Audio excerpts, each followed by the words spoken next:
ሙዚቃው ይደገም ያላችሁ አይደል? ዘና በል እንግዲህ ዓርብ ማታ ነው። ምንም ላደርግ አልችልም። እናቴው እናት ኢትዮጵያ ከዚህ በኋላ ፋኖ እየመጣ አማራው ነው መከተል። እንደውም ስምን ውጅሉ ወደ ክበበው ምናምን ቀይረ መምጣታል።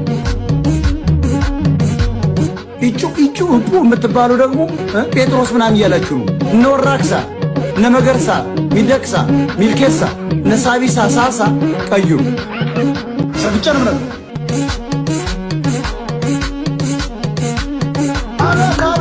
ስትሄዱላ ስትመለስ ሴተኛሽ በጊዜ ስትሄዱላ ስትመለስ ሴተኛሽ በጊዜ የራሷን ተሰርታ ወረዳ ክዳን የእንኳን የቀመሳት ያያትም አይገለ እሷም ትወዳለች የጎረቤት ቡና አርፋማት